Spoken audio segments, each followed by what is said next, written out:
I work 36,000 feet below the surface in a steel capsule so deep sunlight hasn't touched it in millions of years. We were told we were studying pressure-resistant organisms. That was a lie.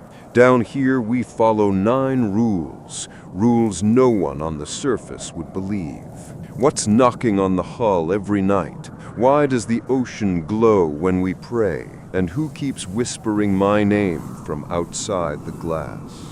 I arrived at Station Acheron 6 months ago, though time doesn't move the same down here. We're buried in the western slope of the Mariana Trench, a pressurized dome bolted into volcanic rock. The descent took 6 hours. The sound of the water closing over the submersible never leaves you. It's like the world above is sealing shut. When the hatch opened, I expected to hear voices, but the first thing that hit me was silence. Deep, physical silence. Then the creaks began. The walls of the station flex constantly. Even asleep, you hear the ocean's weight pressing on the steel, reminding you that one pinhole could end you instantly. Dr. Keller, the mission commander, greeted me with the usual calm tone of someone who's lived too long without sunlight. "You're the photographer, right?" she asked. "Then listen carefully. The first thing you'll learn here isn't how to work the cameras, it's how to survive the trench." That's when she handed me the binder. 9 laminated sheets, each titled Rules for Deep Station Acheron. Rule 1, never acknowledge what knocks. Rule 2, when the ocean glows, seal all viewing ports. Rule 3, the voices use names, they're not real. Rule 4, if you feel the floor hum beneath your feet, record the time, but don't speak of it aloud. Rule 5, the elevator returns on its own schedule. Don't ask when. Rule 6, do not dream about the surface. Rule 7, if anyone claims to have seen the lumen fish, check the crew manifest, confirm they're still alive. Rule 8, the black vents to the east release more than heat. Rule 9, remember, the deep remembers you. I laughed when I first read them. Everyone does, until the first week passes. I learned the truth on my 3rd night shift. I was cataloging footage from one of the external drones when I saw it, something standing upright near the ridge, not swimming, standing. 2 elongated limbs like humans, one hand pressed against the ocean floor, the other resting on a collapsed probe. The drone's infrared showed heat, impossible this deep. Then the screen flickered and the shape vanished. I went to the observation dome to check manually.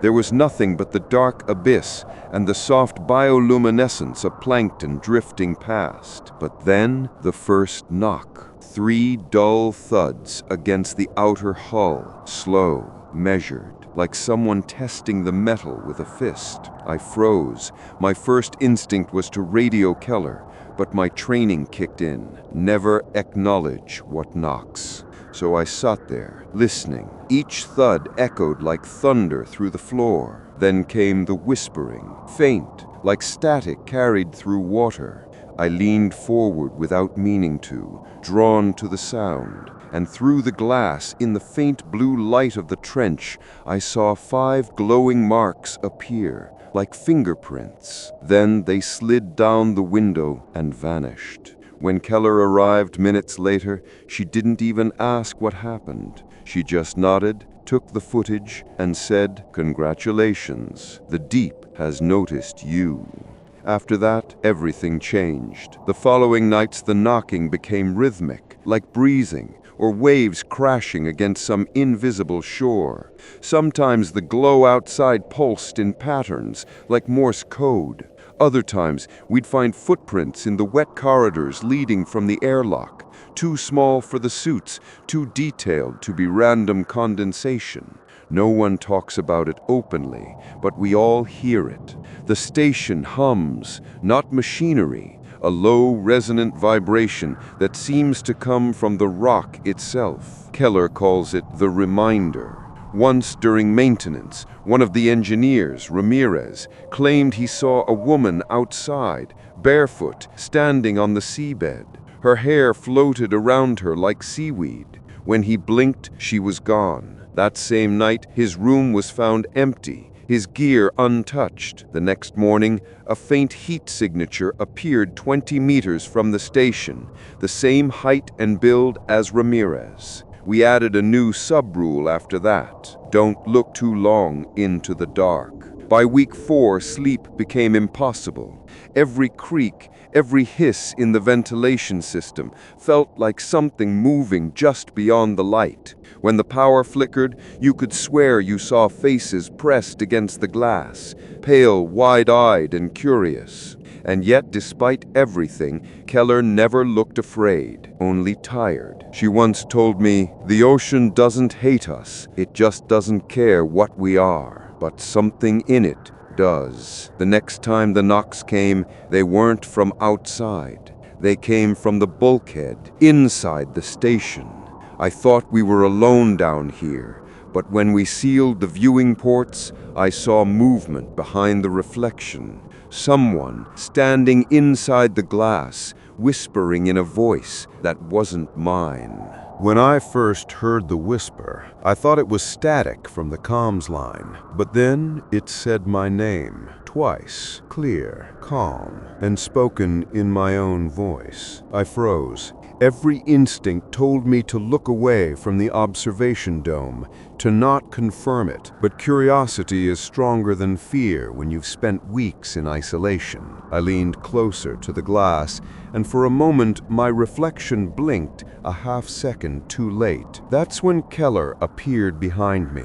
She slammed the dome's metal shutters down with a hiss and grabbed my wrist. Her fingers were ice cold. "Rule 2, she said, her voice low and steady. When the ocean glows, seal all viewing ports. You just forgot why." I tried to ask what I'd seen, what it was that spoke my name, but she only said, "It's not speaking to you, it's speaking through you." For the rest of that shift, she kept me off the monitors. Every feed from the outer hull had been scrambled with visual noise, shapes flickering between frames, like silhouettes reaching out through fog. By the time I returned to my bunk, the walls of my quarters were sweating condensation.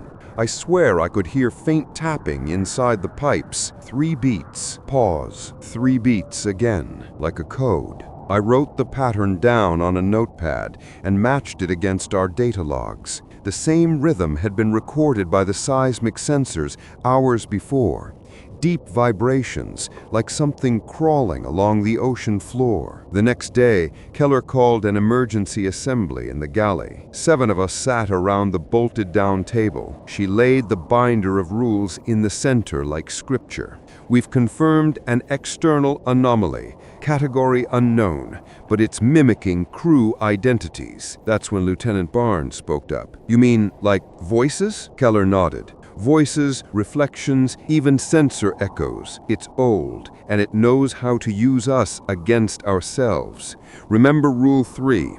The voices use names. They're not real. If you hear your own voice outside this room, you ignore it. Understood?" No one spoke. Later that night, I couldn't sleep. My bunk was beside the pressure gauge. Every so often, it clicked upward, then fell, as if the station was breathing. I turned on my camera out of habit, comfort through routine, and started taking stills of the maintenance corridor. But on the 3rd photo, I caught something that shouldn't have been there. Behind the far bulkhead window, where only the deep should be visible, a handprint glowed against the glass. It was faint, blue-white, like the mark left by something colder than the water itself. I went to wake Keller, but when I opened the hatch to the command module, every monitor was already lit. She was standing there in the dark, staring at a live feed from the drone camera, the same ridge where I'd first seen movement weeks ago. Something was crawling out of the trench wall. At first, it looked like a trick of the light, a shadow stretching upward, then another and another. 7 total, each one moving in unnatural sync, like puppet strings pulled by the same hand. Keller exhaled through her teeth. Not again. She ordered the outer floodlights disabled immediately. She said, "It's drawn to illumination. That's what the rules meant. The glow isn't natural, it's them." The hum under the floor returned, louder this time. The coffee mug on the console began to tremble. The station lights flickered to red emergency mode. I felt the floor vibrate under my boots. A low-frequency resonance, like a whale song, stretched through metal. My vision blurred, my ears rang, and then the knocking started again, but not from outside, from below. Barnes cursed and ran to the engineering console. "Pressure's spiking! Something's under the station!" The cameras cut out one by one. Static, distortion, a flash of movement until only the main feed remained. A dark silhouette moving directly beneath the station's hull. For a split second, the sonar mapped it. It wasn't a creature. It was a structure. A circular shape, massive, kilometers wide, slowly opening like an iris. "Is that a hatch?" I whispered. Keller didn't answer. Her eyes were fixed on the screen. "It's older than a hatch," she said. "It's a door." The power cut. The only thing left was the deep red glow of emergency lights. Somewhere in the dark, the pipes began to groan like the station itself was screaming. Then came the voice again, my voice, from the intercom. Calm, precise. "Surface link re-established. Elevator arriving. Please prepare for ascent." But the elevator hadn't moved in weeks. Barnes ran to check the airlock feed. The elevator doors were open, but the capsule was empty, just a wet trail leading from it into the corridor. Keller's jaw tightened. "Nobody moves alone. Whatever that is, it's inside now." The emergency lights flickered, and for half a second, I saw all 7 of us reflected in the window. But there were 8 shadows staring back. I didn't breathe. None of us did. Keller slowly turned her flashlight toward the glass. That thick pane separating us from 10 miles of crushing black water. Our 7 reflections lined up perfectly, but in the faint red emergency light, one silhouette didn't move when we did. "Who's there?" Barnes barked, his hand already reaching for his sidearm. The reflection tilted its head. Ours didn't. Keller didn't flinch. "Rule 4. Reflections aren't confirmations. Don't acknowledge them." But it was too late. Barnes had stepped forward. His boot hit the deck with a metallic thud, and the lights flickered again. When they came back on, the reflection was gone, and so was Barnes. We rushed to the corridor. Only his flashlight remained, rolling slowly across the floor before it dimmed out. Internal sensors show him still inside the station, but his locator tag reads pressure depth -700 meters. That made no sense. We were only 10 decks deep. The power surge stabilized, and the cameras flickered to life again. But only one displayed an image, the cargo bay. And there he was, Barnes, standing perfectly still in front of the flooded elevator shaft, back turned to the camera. "Barnes, do you copy?" Keller's voice shook for the first time. "Report status." He didn't answer. Then the feed began to delay, a half-second lag, then a full second, until the movements on the screen no longer matched the timing of our words. It was as if the image had fallen out of sync with reality. He turned to face the camera. His eyes glowed pale blue in the infrared. "Shut it off," I said. "Please." Keller didn't move. "If he's compromised, we need to know how." But before she could finish, Barnes' voice came through the intercom, steady, cold, mechanical. "Seal all levels. It's coming up." The comms cut to static. We sealed the lower hatches, double-locked the bulkhead doors. The air inside felt heavier, like the ocean was pressing through the steel walls. My ears popped with the pressure shift. Then the knocking returned. Not random this time, a steady rhythm. 3 beats, pause, 3 beats, again. Keller looked at me. Same code as before? Yeah, I said. It's coming from maintenance now. It's moving. We followed the sound. Flashlights cutting through the red haze. Condensation dripped from the ceiling in long, trembling threads. The deeper we went, the colder the air became. Visible frost clinging to the handrails. When we reached maintenance, the door was ajar. Inside, frost had spread across the walls in spiraling patterns, like veins of ice. The source of the knocking was a pipe running floor to ceiling. Keller pressed her ear against it. Her breath fogged instantly. Then she stepped back, eyes wide. "It's not pressure," she whispered. "It's Morse." She scribbled on her notepad, decoding the sequence letter by letter. The message read, "Not dead, Barnes." My throat dried. What if? She shook her head. "It's not him. It's mimicking signal behavior. They learn from what we do." We backed away from the pipe. It kept knocking, faster now, almost impatient. The ice around it began to pulse faintly with that same blue light from the trench ridge. Suddenly, the pipe cracked open, and a jet of freezing mist blasted into the air. The temperature dropped 10 degrees in seconds. Through the vapor, I saw something pressing against the inner metal, like a hand, but thinner, stretched, translucent. "Go," Keller shouted. "Back to control."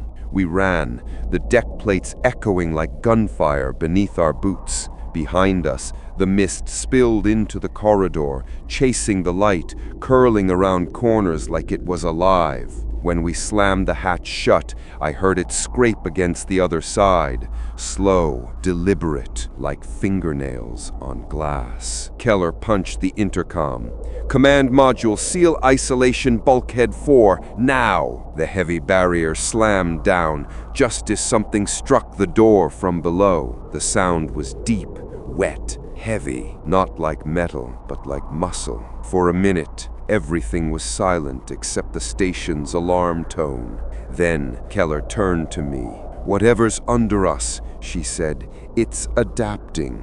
Every light, every sound, every reflection teaches it something." On the monitor behind her, the sonar feed reappeared, a faint outline moving beneath the station again. But this time, it wasn't alone. 4 new signals blinked in, then 6, then 8. Keller's hand shook over the keyboard.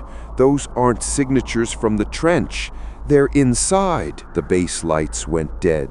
Total darkness. Then my earpiece clicked on.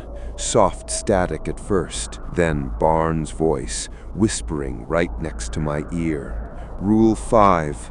Don't trust what answers back." The voice faded, replaced by the sound of breathing, but it wasn't mine, and it was coming from the space between Keller and me.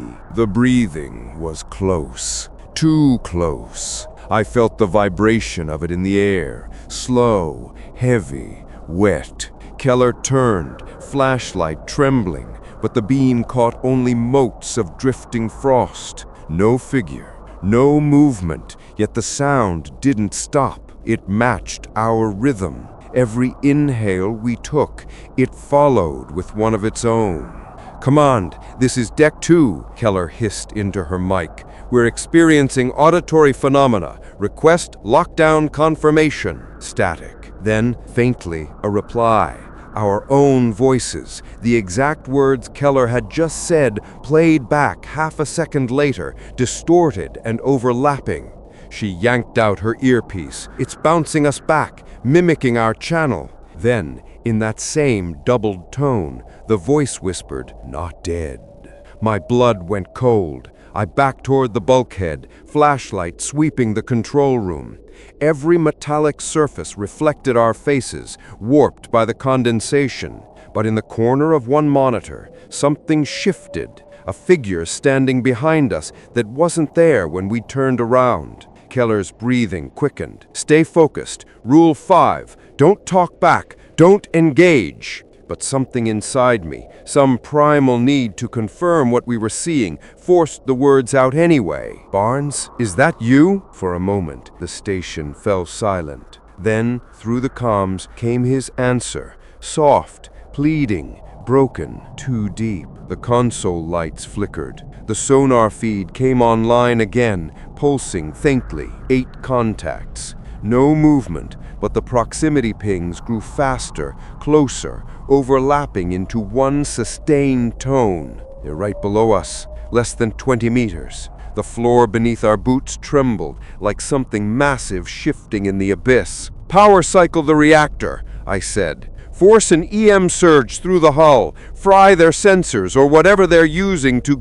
A loud bang cut me off. The entire station lurched. One of the emergency seals in the lower corridor blew open, and water began to spray through a microfracture. "They're breaching! They're testing the hull integrity!" I grabbed the patch kit and sealed the spray with the fast-hardening resin. The material hissed as it froze, the sound like whispering ice, and beneath that, I heard it again, knocking. Not from the water this time, from inside the pipe I'd just sealed. 3 knocks, pause, 3 again.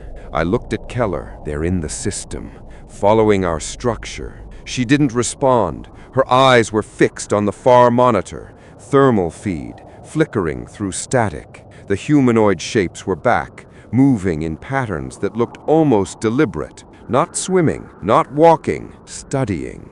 "Freeze the frame," I said. She did. We stared. 7 figures, and an 8th one forming behind them, larger, less defined, a distortion in the cold, like heat shimmer reversed. Keller whispered, That's not water displacement. That's displacement of space." The station's lights began dimming again, one by one, as if the oxygen itself was being drawn out of the room. "Keller, what's Rule 6? I asked, forcing the words out through clenched teeth. She hesitated. "If the station changes without command, ascend immediately." "Then we're leaving." We scrambled to the escape lift, cycling through manual override, but the control panel glitched mid-sequence. System prompts looping endlessly, system asking for input codes we'd never been assigned. The intercom crackled. Then Barnes' voice again. "Don't go up." "Override bat!" Keller yelled. "He's gone! That's not him!" The doors creaked open, half jammed, revealing a shaft filled with faint blue light, the kind we'd seen on the trench ridge. Keller took one step in and froze, her face drained of color. "What?" I whispered. "There's something in the reflection." I leaned past her. The walls of the shaft were polished steel. Every panel reflected us, except one. That one showed a 3rd figure between us, a shape taller, thinner, its eyes burning faint white. The shape leaned closer to the reflection, and the glass buckled. We fell backward as the door slammed shut automatically, locking the lift offline. "That's it," Keller said, shaking. "We stay put. We ride this out." But the air was thinning fast. My oxygen gauge blinked red. "Keller, CO2 levels are spiking." She nodded weakly. "They're draining it. They feed on it, maybe. Or they mimic it." A low hum began vibrating through the hull. Deep, rhythmic, almost musical. It vibrated in my chest like a heartbeat that wasn't mine. Keller's eyes rolled back for a moment. "It's broadcasting a pattern. It's in my head." I grabbed her shoulders, shaking her back to focus. "Stay with me. Don't listen." Her lips moved silently, repeating something over and over. I leaned closer to hear. She was whispering the same message from before, the one from the pipe. "Not dead. Not dead. Not dead." I slapped the emergency cutoff, cutting power to her headset. The humming stopped instantly, but as it did, the station groaned, metal twisting under impossible pressure. Then came the final transmission, short, clipped, automated. Rule 7. When the voices stop, it means they've already entered. The silence that followed was absolute, until I heard Keller whisper my name again, even though she was standing right in front of me and her lips hadn't moved. Keller's whisper hung in the air, wrong in pitch, wrong in origin. It didn't come from her throat, it came from the walls. I spun toward her. She was trembling, pupils blown wide, sweat cutting trails through the condensation on her faceplate. "Stay with me," I said, but even my voice sounded distant, as if the air itself was stretching between us. The lights flickered again. Somewhere above, the pressure valves groaned like a dying whale. The hum, that deep, bone-shaking frequency, was rising again, resonating through the metal floor. "Keller," I said slowly, "we need to go. We need to ascend." She blinked, as if waking from a trance. "Not alone," she murmured. "Rule 6, never ascend alone." Right, never ascend alone. That meant we had to reach the lift together, even if the shaft was corrupted, even if that blue light still shimmered within it. We moved, carefully. Every footstep echoed too long, like the sound was being recorded and played back with delay. The hallway to the lift was darker now. A thin mist hung at knee level, cold enough that it left frost on my boots. Halfway through, we heard another sound, soft, repetitive, metallic, like footsteps on the outer hull, following us from the outside. Keller slowed. "They're matching our rhythm again." I kept going. If we break the pattern, maybe they lose the trail. We started staggering our steps, off sync, and for a few seconds, the noises outside did falter, but then they adapted, copying us again, perfectly out of sync, mirroring every hesitation, every pause. It was like the station itself had learned us. The lift doors came into view. They were half open, jammed by that same buckled metal. Beyond, the faint glow had changed color, no longer blue. Now it pulsed red, like a heartbeat. The temperature dropped another 10 degrees. Frost crawled up the steel panels like veins. "Override system," Keller said, kneeling by the control panel. Her fingers shook as she keyed in the emergency ascent code. "Ascent requested. Verify pair protocol." The system's voice was flat, digital, but I'd never heard it ask for verification before. Normally, the protocol auto-verified by heartbeat sensors. Keller frowned. "It wants confirmation. Then give it." "She can't." She showed me the monitor. 2 biometric signatures appeared side by side, hers and mine, but my line was flickering, unstable. The system kept rejecting it. "Your signal's corrupted," she said. "It thinks you're already gone." A chill ran through me. "That's impossible. Reboot it." She did. No change. My reading glitched every few seconds, replaced by static bursts. The computer repeated, "Pair protocol invalid." I took a step back, breathing hard. "Then it won't let us leave." Keller looked at me, jaw set. "It will, if it believes there's still 2 of us." She stood abruptly, grabbed the auxiliary transmitter, and jammed it into the console. "I'll spoof a second biosignature. You just keep breathing." The hum outside grew louder. A deep vibration crawled up the hull, and through the red glow I saw shapes moving past the transparent viewport, elongated silhouettes, stretching like shadows cast by a light we couldn't see. The glass quivered. Keller slammed the final key. "Done. It's reading 2. The lift doors hissed and began to close. But just before they sealed, one of the shadows turned its head toward us. It had no features, only a hollow depression where a face should be. And yet somehow it smiled. The door sealed with a thud. Inside, the red light turned to a pale white. The lift shuddered, gears whining. "Beginning ascent," the voice said. I exhaled for the first time. It felt like hours. Keller leaned back, eyes glassy with exhaustion. "Once we breach surface," I said, We contact command. We tell them what's still down there." She didn't respond. "Keller?" She nodded her head slightly. She was breathing, but shallow, too shallow. "Keller, stay awake." I topped her shoulder. Her eyelids fluttered, and then she whispered, voice barely audible, "You shouldn't have come." The hum returned, but this time it wasn't from outside. It came from the lift's walls. The sound warped and deepened until I realized it wasn't hum.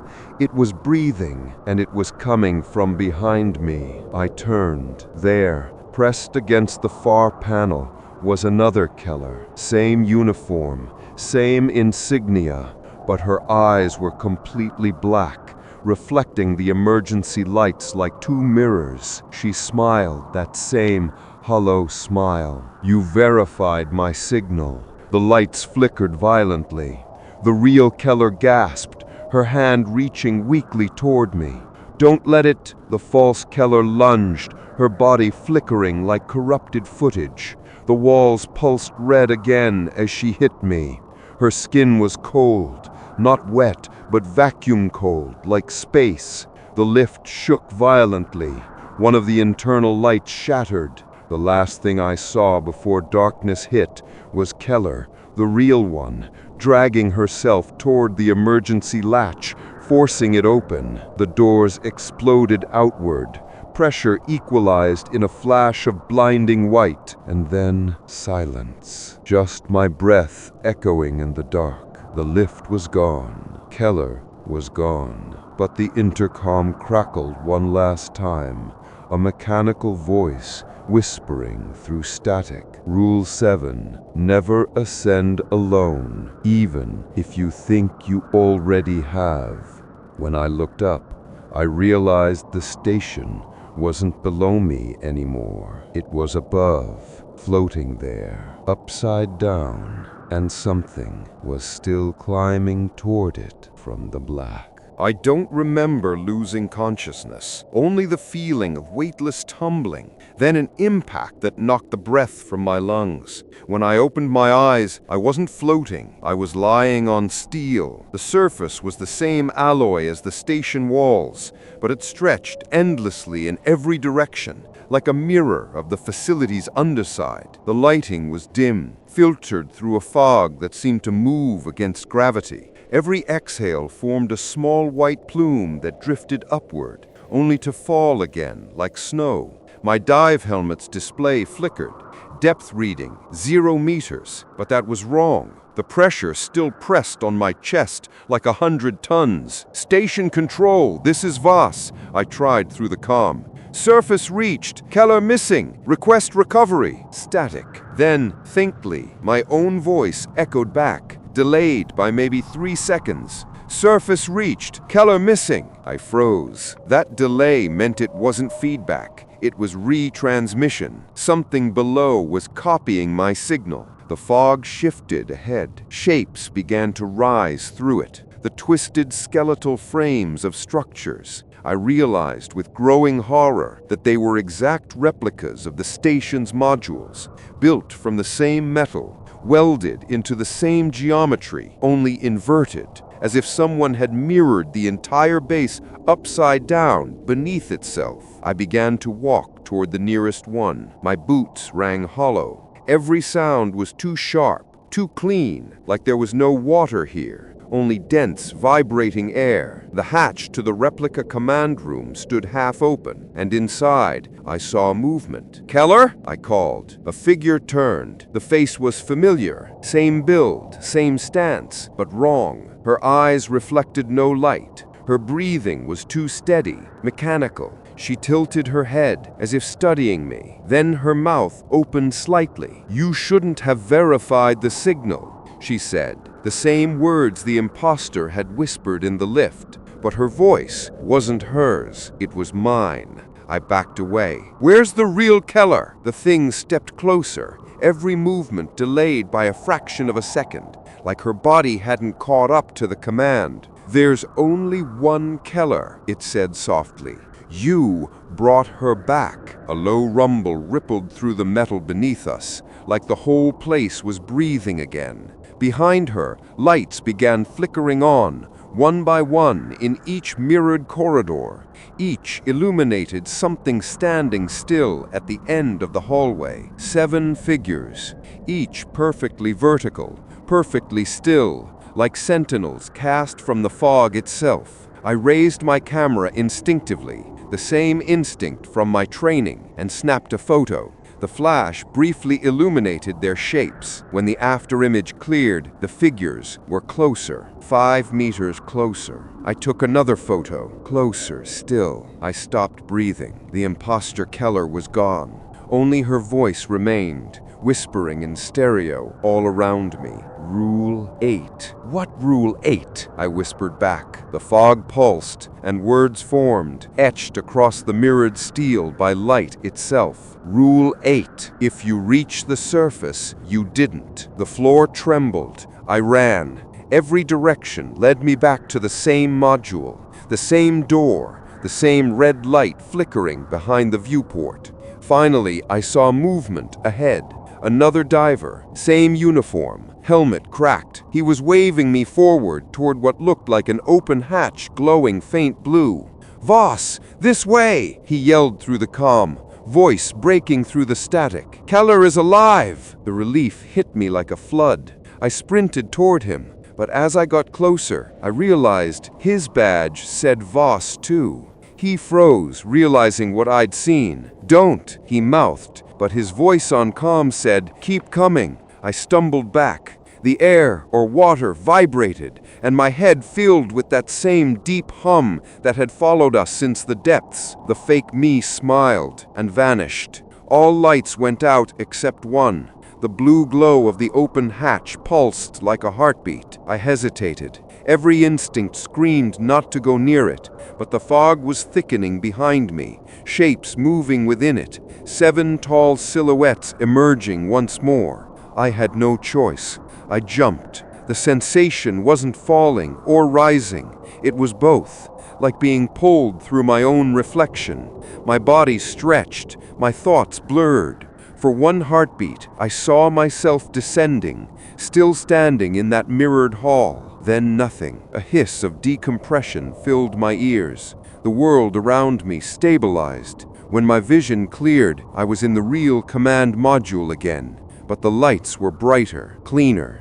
The walls looked new. "Keller?" A voice answered from the intercom. Calm, professional. "Lieutenant Voss, welcome back to Deep Light. Your last ascent attempt failed. Debriefing commencing."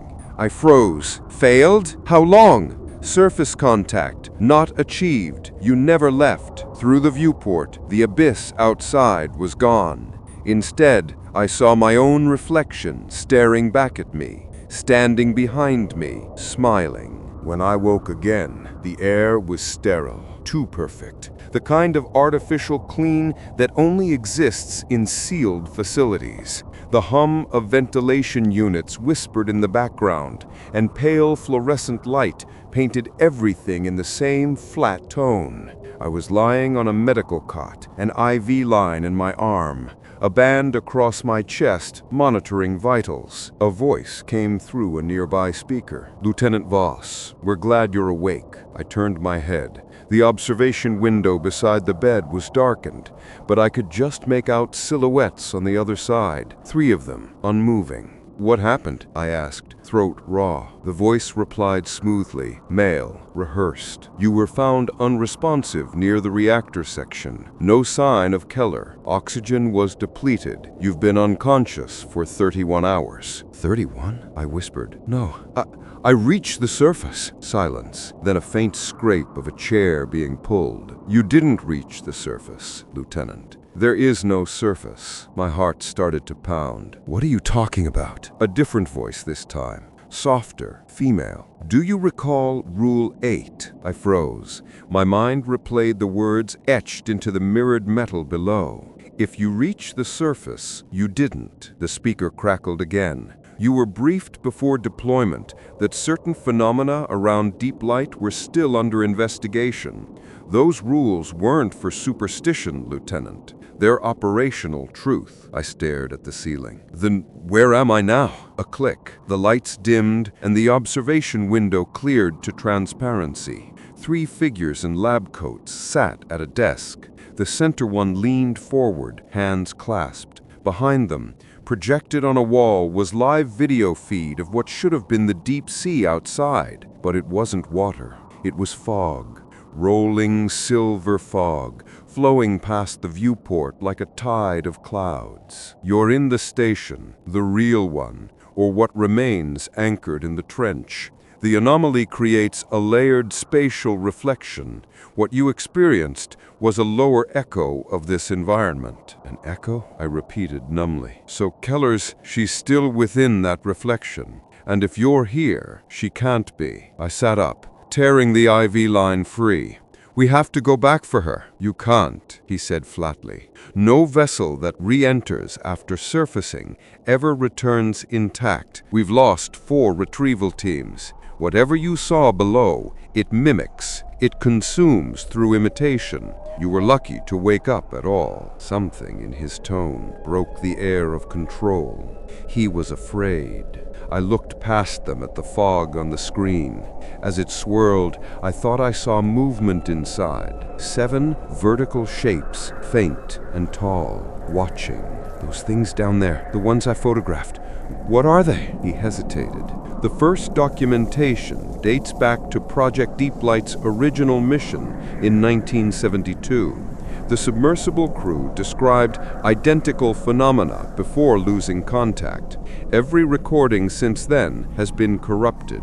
We think they're residual forms, imprints of those who reached too far below. So they're human? Not anymore. The fog thickened on the monitor until the feed turned static. The screen glitched, flickered, then suddenly my own face filled it, blank, pale, unmoving. The woman reached to kill the feed, too slow. The image of me smiled. Every light in the room went out. A low-frequency hum rolled through the walls, the same tone from the abyss. The intercom flared with overlapping whispers. My voice layered hundreds of times, repeating the same sentence. You never reached the surface. I ran through the corridors, half lit, half flooded with static light. Each turn felt wrong, mirrored versions of hallways I already passed. I found a stairwell, sealed by pressure doors, and slammed the manual release. A rush of cold air hit me, not sea air, the same fog. It poured upward from below, glowing faintly blue. At the bottom of the stairs stood Keller, or something wearing her shape. She looked up at me and smiled with the exhaustion of someone who'd walked for 1,000 years. Rule 1, never descend without clearance. Keller, I said. She raised a hand. Don't follow. It's already copying you. And before I could move, the fog surged, swallowing her. The stairwell sealed itself shut with a mechanical hiss, trapping me on the upper level. I fell back against the wall, gasping. Now I understood what deep light was. Not a research station, a containment site. The abyss below wasn't holding a creature. It was holding our reflections, copies of anyone who entered too deep.